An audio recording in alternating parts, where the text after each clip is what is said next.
오늘 우리에게 주신 하나님의 말씀은 마가복음 12장 13절에서 17절의 말씀입니다. 그들이 예수의 말씀을 측잡으려 하여 바리새인과 헤롯 땅 중에서 사람을 보내매 와서 이르되 선생님이여 우리가 아노니 당신은 참되시고 아무도 거리끼는 일이 없으시니 이는 사람을 외모로 보지 않고 오직 진리로서 하나님의 도를 가르치심이니이다. 가이사에게 세금을 바치는 것이 옳으니이까 옳지 아니하니이까 우리가 바치리이까 말리이까 한데 예수께서 그 외식함을 아시고 이르시되 어찌하여 나를 시험하느냐 데나리온 하나를 가져다가 내게 보이라 하시니 가져왔거늘 예수께서 이르시되 이 형상과 이 글이 누구의 것이냐 이르되 가이사의 것이니이다. 이에 예수께서 이르시되 가이사의 것은 가이사에게 하나님의 것은 하나님께 바치라 하시니 그들이 예수께 대하여 매우 놀랍게 여기더라. 아멘. 예수님께서 공생의 마지막 일주일을 보내신 그 시간을 계속해서 살펴보고 있습니다. 예수님은 주일날 예루살렘에 입성하셨고 월요일에 열매 없는 무화과 나무를 저주하시고 성전을 깨끗하게 하셨습니다. 화요일에는 성전에 들어가셔서 종교 지도자들, 또 사회 지도자들과 논쟁하시고 또 여러 말씀들을 하십니다. 그 내용이 마가복음 11장 27절에서부터 13장 37절까지 상당히 많은 분량을 차지하고 있습니다.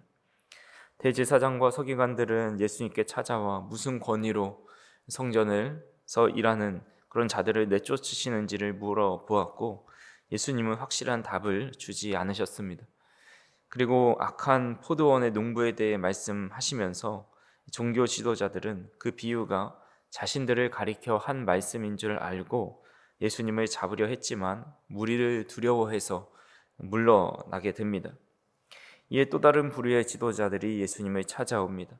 오늘 본문 13절에 보시면 그들이 예수의 말씀을 책잡으려 하여 바리새인과 헤롯 땅 중에서 사람을 보내었다라고 말씀하고 있습니다. 이젠 바리새인들과 헤롯 땅들이 예수님을 찾아와서 시험하는 것입니다. 이들이 주님께 물어보기를 가이사에게 세금을 바치는 것이 옳으니까 옳지 않으니까 우리가 바치리이까 말리이까 라고 물어봅니다. 로마의 지배를 받고 있었던 유대인들은 온갖 세금으로 인해서 삶이 어려웠습니다. 그래서 세금에 대한 예민한 마음을 가지고 있었고 특히 인두세라는 세금은 유대인들에게 뜨거운 감자 중에 하나였습니다. 유대가 로마로 이렇게 로마의 지배를 받게 된 이후에 한 6년 정도 후부터 유대인들은 매년 한 데나리온씩 인두세로 내야 했는데 이것은 로마 시민들은 내지 않았습니다.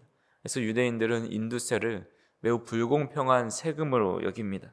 게다가 열성파들은 유대인들이 로마에 인두세 내는 것은 이방인의 노예가 되는 것이고 하나님께 모욕을 안겨드리는 것이라 생각해서 종교적인 문제로 별로 좋아하지 않았습니다. 이러한 상황에서 만약 예수님께서 세금을 내는 것이 옳다라고 말씀하시면 강제로 세금을 내고 있는 유대인들 대부분들이 예수님에게 등을 돌려서 순식간에 예수님을 이렇게 지지하는 세력들이 돌아서게 될 것입니다. 또 반대로 옳지 않다고 하시면 헤롯 당원들이 로마에 대한 반역으로 간주해서 당국에 고발하게 됩니다. 그렇게 바리새인들과 헤롯 당들은 예수님이 어떤 대답을 하시든지 공동의 목표를 이룰 수 있다. 예수님의 지지 세력을 떨쳐내고 혹은 고발당해서 고초를 당하게 될 것이다. 이런 생각을 하고 있습니다. 하지만 예수님은 빠져나올 수 없는 이 질문에 그들이 상상하지도 못한 대답을 하십니다. 예수님께서 데나리온 하나를 가져오라 말씀하시죠. 어떤 사람이 데나리온 하나를 보여줍니다. 신약시대 때 통용되는 화폐는 다양했지만 그 중에 데나리온은 로마국에서 발행하는 화폐입니다. 그래서 데나리온에는 로마의 황제의 얼굴과 라틴어로 된 문구가 있습니다. 또한 유대인들은 세겔도 사용하게 되는데, 이 세겔에서 성전에 사용되는 세겔은 누구의 형상도 새겨지지 않았습니다. 유대인들은 형상을 새기는 것 자체를 우상 숭배로 여겼기 때문입니다. 그래서 예수님은 데나리온을 내보이면서 이 데나리온에 새겨진 형상, 또 그 안에 새겨진 글이 누구의 것이냐라고 물어보십니다. 그러자 그들은 가이사의 것이라 대답을 하지요. 그러자 주님께서 17절에 이렇게 말씀하십니다. 이에 예수께서 이르시되 가이사의 것은 가이사에게, 하나님의 것은 하나님께 바치라 하시니 그들이 예수께 대하여 매우 놀랍게 여기더라 라고 말씀합니다. 믿음의 사람들은 이 세상을 살아갈 때에 크게 두 가지 법 안에서 살아갑니다. 첫 번째는 세상에 살아갈 때 가이사의 법이 존재합니다. 세상을 다스리는 권력이 존재하는 것입니다. 그래서 우리가 이 세상에 때로는 하나님의 법이 아니라 반감을 가질 때도 있지만, 사실 이 세상의 권력이 다 하나님으로부터 왔습니다. 다윗은 역대상 29장 11절에서 천지에 있는 것이 다 주의 것이로다 라고 말씀하고 있습니다. 세상에 있는 모든 것은 다 하나님의 것이라는 것이죠. 이 자연 만물을 포함해서 부와 영광과 또 권력과 모든 것이 다 하나님으로부터 왔다라는 겁니다. 또 사도 바울도 로마서 13장 1절에 각 사람은 위에 있는 권세들에게 복종하라. 권세는 하나님으로부터 나지 않음이 없나니 모든 권세는 다 하나님께서 정하신 바라라고 말씀하고 있습니다. 누구보다 사도 바울이 세상 법 어기며 또 그것을 대수롭지 않게 생각하며 하나님의 법만을 순종하며 살아갈 것 같지만, 그가 말하기를 권세 있는 자들에게 복종하되 그 모든 권세가 하나님으로부터 온 것이다 라고 말씀하고 있습니다. 루터는 두 왕국설을 주장합니다. 그리스도의 왕국에서 인간 영혼의 내적 통치에 관하여서는 하나님은 세상의 왕국 안에서 지배자들에게 주신 칼을 통하여 질서를 유지하신다. 그러므로 하나님의 이중적 통치는 동시적 사건이 된다. 하나님은 그리스도의 왕국에서는 구원자로서 역사하고 세상 왕국에서는 창조자와 보존자로서 역사한다. 따라서 그리스도의 왕국은 사랑과 신앙이 지배하고 세상 왕국은 정의가 지배한다. 그리스도의 왕국은 모든 것이 자발적인데 반해 세상 왕국은 법과 정의를 보존하기 위해 강압적인 힘이 수반되고 보복과 징벌이 행사된다라는 말을 합니다. 그러니까 세상의 왕국과 하나님의 위임받은 세상의 왕국을 하나님의 위임받은 그런 기관으로 말하기도 하였습니다. 초대 교보의 유스틴은 로마에 의해서 순교를 당했는데 그는 이런 말을 합니다. 우리는 한 분이신 하나님을 흠모하고 공경합니다. 그러나 현세의 일에서는 기꺼이 그대에게 봉사합니다. 우리는 그대를 황제요 통치자로 인정할 뿐 아니라 그대에게 통치권과 더불어 건전한 정신이 깃들기를 기도합니다 라는 말을 하였습니다. 하나님을 흠모하고 공경함과 동시에 통치자들의 말을 따르고 다만 그들에게 주어진 그 권력을 건전하게 사용할 수 있도록 기도하고 있다라고 말을 하고 있습니다.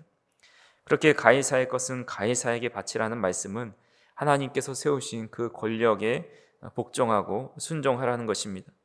우리는 세상 권세에 기꺼이 복종해야 됐고, 즉 예수님께서 말씀하시는 그 세금을 내는 문제에 대해서는 충실히 그 법을 준행하며 그 제도에 맞춰서 살아가라 말씀하고 있습니다.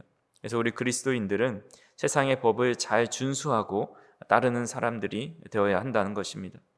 또는 두 번째로 세상에 살아갈 때에 하나님의 법이 존재합니다. 우리 그리스도인들은 하나님의 법을 따라야 합니다.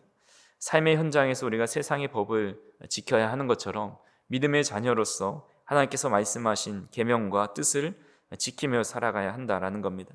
근데 중요한 것은 세상의 법과 하나님의 법이 때로는 충돌할 때가 있습니다.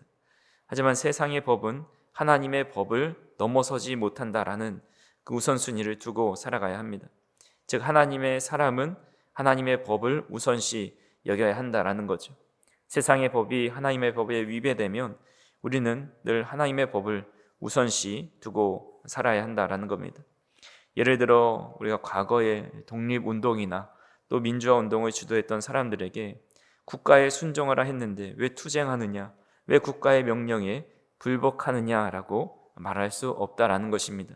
하나님의 뜻에 어긋나는 일들이 세상에서 일어날 때에 믿음의 사람들은 세상의 법보다 하나님의 법에 순종하기를 택하여야 한다라는 겁니다. 이와 같은 맥락에서 과거 디트리 보네퍼에 대해서도 어떤 이들은 어떻게 목사가 히틀러 암살을 시도할 수 있느냐, 사랑이 없고 폭력적이다 라고 비판하는 분도 있습니다. 하지만 보네퍼는 세상의 법보다 하나님의 법을 더 우선시하면서 하나님의 뜻을 짓밟는 그런 나치 정권에 순종하지 않기 위해 그런 결단을 내린 것입니다.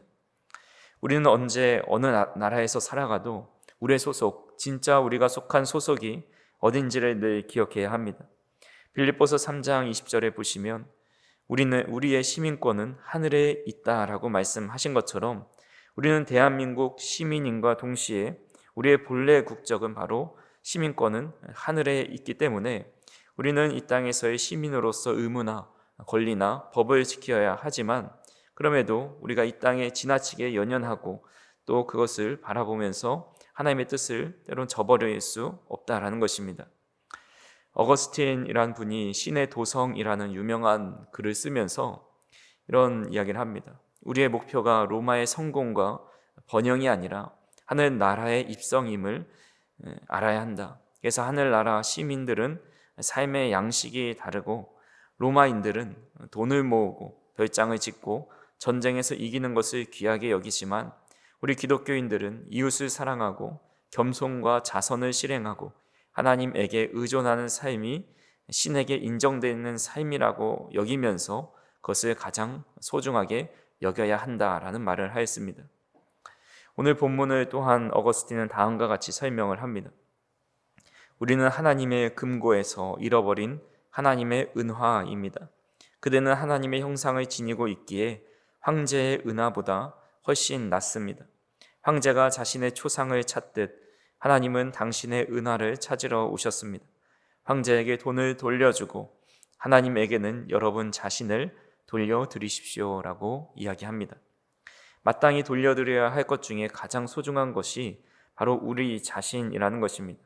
황제의 형상이 새겨진 것을 황제에게 돌려주듯이 하나님의 형상이 우리 안에 새겨져 있기에 우리의 모습 그 자체를 하나님께 돌려드리는 것, 원주인이신 하나님께 드리는 것이 마땅히 우리가 해야 할 바다라는 것입니다. 더 나아가 세상에 잃어버린 하나님의 은화들이 많이 있습니다. 이들을 다시 하나님께로 돌려드리는 것, 이것이 전도요 선교인데 이것이 우리가 마땅히 해야 할 바라는 것입니다. 말씀을 정리합니다. 예수님께서는 가이사의 것은 가이사에게, 하나님의 것은 하나님에게 드리라라고 말씀하십니다. 그러면서 세상과 하나님 나라의 관계를 분명히 구분하십니다. 우리는 세상의 질서 안에서 시민으로서의 의무를 다해야 하지만 그보다 더 근본적인 정체성은 바로 하나님의 백성이라는 것입니다. 세상에 속해서 살아가되 세상에 속하지 않은 사람, 하나님의 형상을 회복하고 그분께 우리 자신을 돌려드리는 삶이 되어야 합니다. 다시 한번 우리가 기억해야 할 것은 하나님의 것은 하나님께 돌리라 하셨습니다. 저 우리 성도님들은 하나님의 형상이 새겨진 하나님의 것입니다. 그래서 우리의 삶을 하나님께 올려드리는 삶이 바로 하나님께서 원하시는 삶이고 또한 오늘 말씀하신 이 논쟁의 가장 핵심적인 내용이라 할 수가 있습니다. 그래서 오늘도 우리가 하루를 살아가실 때 우리가 하나님의 것이고 하나님의 형상이 새겨진 자이기에 하나님께 올려드리고 하나님께 영광 드리는 삶을 살아가는 복된 하루가 될 수 있기를 간절히 소망합니다. 기도하시겠습니다. 사랑과 은혜가 풍성하신 하나님, 오늘 말씀을 통해서 우리가 누구에게 속한 사람인지를 다시 한번 깨닫게 하여 주시니 감사를 드립니다. 세상의 법 아래에서도 정직하고 성실하게 살아가되 언제나 하나님의 뜻과 법을 우선으로 삼는 믿음을 허락하여 주시옵소서. 우리의 시간과 재능과 물질과 생명까지도 다 주님께로 왔음을 기억하게 하시고 이제는 그 모든 것을 다 주님께 돌려드리는 삶을 살 수 있도록 인도하여 주시옵소서. 우리 안에 새겨진 주님의 형상을 다시 회복하게 하시고 이 세상 속에서도 거룩함과 사랑으로 하나님께 우리의 삶을 드려지는 삶이 될 수 있도록 인도하여 주시옵소서. 오늘도 복된 하루를 살아갈 때에 하나님께서 우리를 향하신 그 뜻이 무엇인지를 다시 한번 깊이 생각할 수 있도록 인도하여 주시고, 우리가 하나님의 자녀의 정체성으로서 이 땅을 능히 세상 속에 살아가는 데 부족함이 없도록 인도하여 주시고, 사랑하는 성도님들 세상 어디에 있든지 하나님의 형상이 새겨진 귀한 은하로서의 삶을 살아갈 수 있도록 인도하여 주시옵소서. 예수님의 이름으로 기도하옵나이다. 아멘.